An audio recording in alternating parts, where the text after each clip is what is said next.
Certainly. Now, this week, the government failed to meet its own deadline to provide schools in England with guidance on policies for transgender pupils.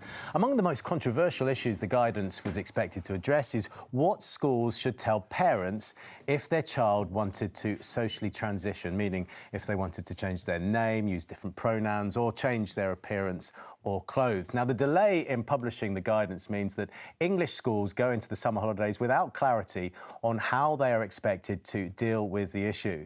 Today we ask, do parents have a right to know their child's gender identity? Joining me to try to answer that question are transgender commentator and campaigner Ellie Gomosol, journalist and author Ella Whelan, writer and presenter Lowry Turner, and broadcaster James Barr. Good to see you all. Ellie, so most of the coverage about these guidelines suggests that they're going to say parents should be allowed or given the information about their child if they want to socially transition. So earlier this week, the Education Secretary, Gillian Keegan, said parental consent is really very important. Now, you're someone who's transitioned. Does that sound like a good idea? I think that it's about this idea that parents automatically have to be told instantly. I think that is where some of the challenges arise here. And the reason for that is because schools should be a place where young people are able to grow into, whoever it is that they are, where they can be nurtured to explore all the different things about the world, to learn about themselves and the world around them. And sometimes, particularly for LGBT plus young people, that'll be about exploring things like their gender.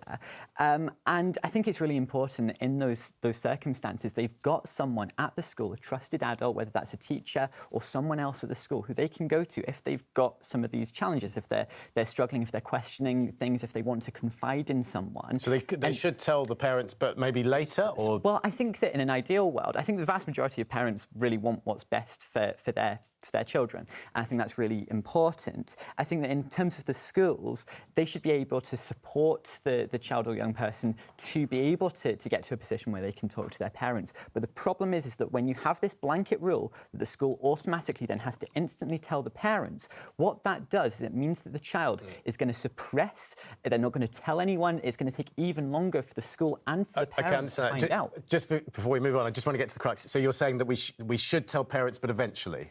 We should be supporting children and young people to get to a position where they're able to tell the parents. It's not about the school telling the parents themselves. It's about them getting the child or a young person into a position where they feel confident and able to speak to other people in their lives. So, Lowry, thinking about privacy, it's important to all of us, isn't it? Now, let's just imagine a child is gay. The school wouldn't feel they have to tell the parents they're gay. It's exactly the same as that, isn't it? Well, it's not. Of course, it's not. I think that what we're learning about trans children, we're talking about children here, the data is emerging. And I think what we know, for example, is that those children who have been referred for gender treatment often have other issues. They might be autistic, particularly young girls who are very overrepresented in this group. Autistic, they might have eating disorders, they might have problems with self-harm, there might be problems with abuse. Now, are we really saying that a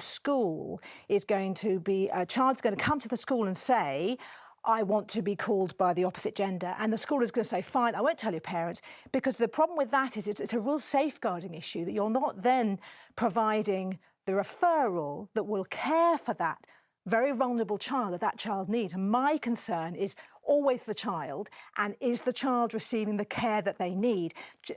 Schools are not equipped to diagnose or to treat. And if there are these other issues that may also be present, if they simply affirm, yes, you can be called by the other name, and then they're not providing the treatment that child may need, and that could have very serious consequences. OK, I mean, James, when you send your child to school, I'm a parent. Actually, my kids have left school now, but, you don't expect your child to go to school and the school to keep things from you as a parent.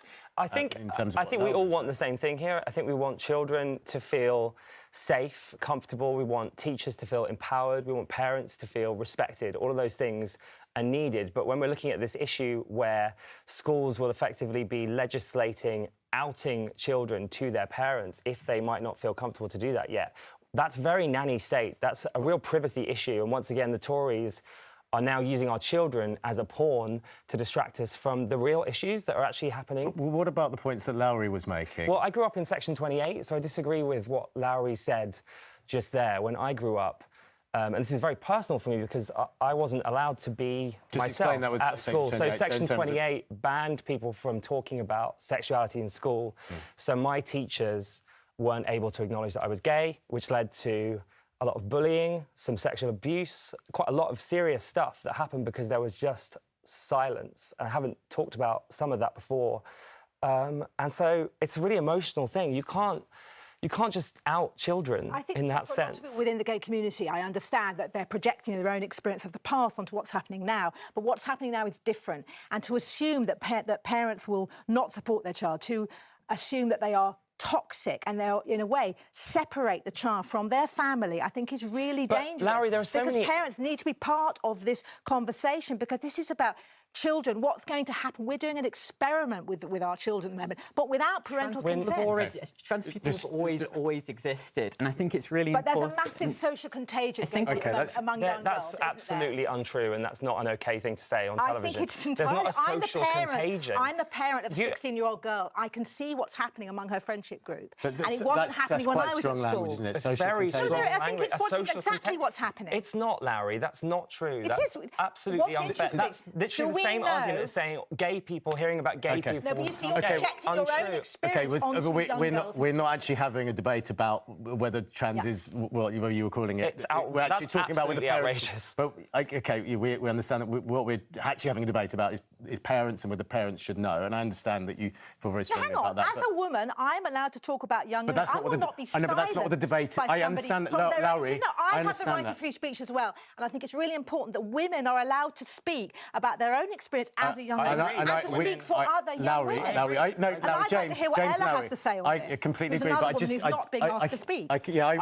James, I just want to clarify. We completely agree that you have the right to speak, but the debate is about whether parents should know. And so we're just going to stick on to the debate. Ella, what are your thoughts on that? Not that other issue, but the actual issue of parents. But it's remarkable that we've gotten to a position where a woman wants to talk about her teenage girl and she's told that's outrageous. And I think that's why a lot of... Can I just clarify? No, you'll let me speak, which is that when it comes back to the question, Sean, about whether or not parents have a right to know about their child's gender identity, parents have a duty to know everything about their child.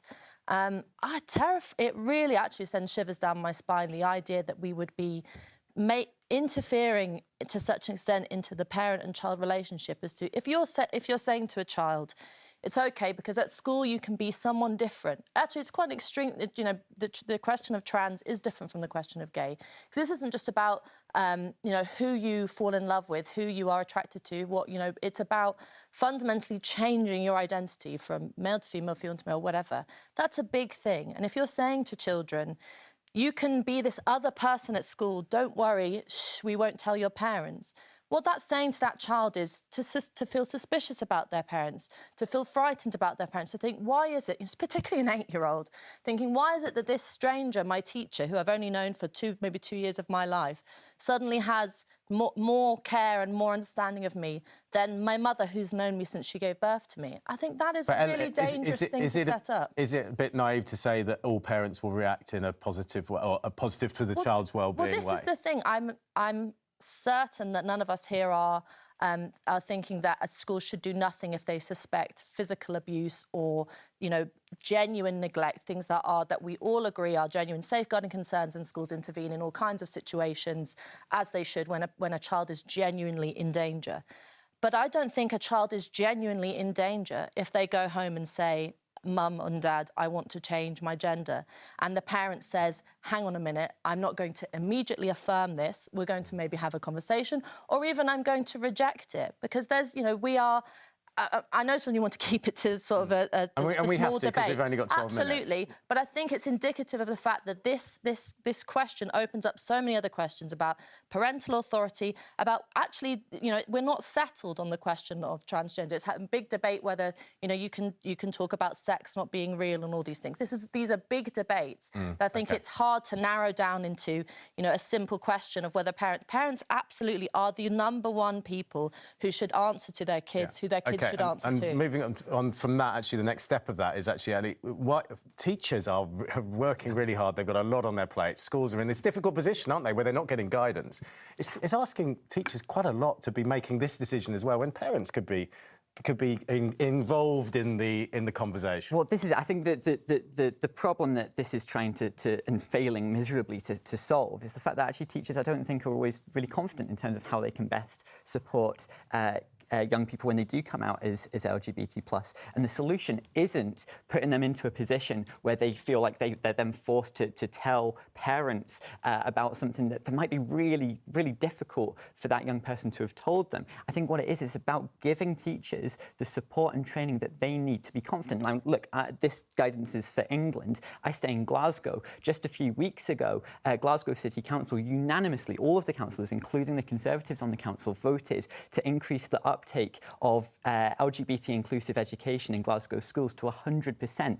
That means that schools are going to be supported to be able to support both the teachers and young people, whether that's LGBT young people or their peers, to be able to understand what these issues mean. And that's what's key here, not forcing them into a position where they're having to out children who might not feel comfortable with that. Lodi, you're looking angry.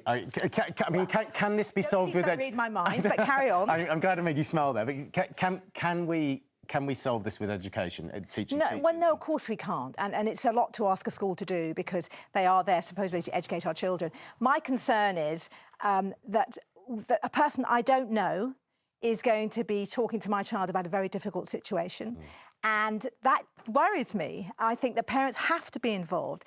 Whether a child, as a parent, part of it is saying no sometimes, whether the child wants to do something or not. My daughter wants to get her tongue pierced. I've said no. Now, and unfortunately, you don't always get to be the good one. So this automatic affirmation is not necessarily always the right thing. As I come back to, we know that those transgender children often have other issues, primarily among girls, autism. And why are these children not getting help for that? Because what we also... I'm autistic as a trans person. I know. Okay, but so also, can I speak? Can I speak? Okay, Women have been silenced on this, and it's not fair to silence it. I think what's important is that we actually look at the whole child, and the whole child is looked at, and there's some help and support is given. These are vulnerable children, and this is a dangerous situation, and allowing them simply, secretly, to transition is not going to provide a cure. Thing is the important Larry, thing is the important bit in this. I think James, we all share... there are a lot of parents who are watching this who are feeling exactly the same as Lowry there, and they will say they're cut out of something that they really should be having a big say in, and you can't just keep saying yes to... sometimes you have to say no. I think that we've all got a lot of very valid concerns here, and I think it's OK to air these, but I think what I would say is that the way they're going about this is what's wrong. Because really teachers they've already got a lot of safeguarding practices in place, and they, in a lot of circumstances, feel happy and confident to have these conversations and mediate those conversations with parents. But when the government are stepping in on one issue and suggesting that if a child tells them that they are transgender, suddenly they're going to be removed from sports and they won't be able to use certain bathrooms, you're literally legislating bullying. But why are we not legislating against other things like teenage pregnancy or abuse or bullying or cyberbullying? There are so many issues that young people go through. Puberty is terrifying anyway. And this is the one they're zooming in on. It just feels very transphobic to me. Is it transphobic? I don't know that you can call it transphobic because we know... I mean, I'm not necessarily agreeing with the government's position, but schools are howling for this. I mean, schools themselves are saying, because of the situation, we wish we weren't in this situation, but because we're having to face these very difficult things. I mean, over in Ireland, as a teacher who's been, caught up in a quite hairy legal process for refusing to use pronouns, I think teachers are genuinely, a lot of them, quite frightened of putting a step wrong, so they need some kind of guidance. But the depressing thing is, I probably agree with you in some ways, that I actually think the way to go about this is a far more informal approach where teachers use their common sense, which is to say, if you have a kid come to you on a Tuesday and say, Kids go through all kinds of phases. Some of them turn out to be real and for the rest of their life. Some of them turn out to be just that Tuesday. And I think a teacher can probably, if they know their students, which most of them do and care about them, recognise when it's the time to step in and when it's not. And if they think it is a serious thing, then the first thing they have to do is pick up that phone and talk to the parents.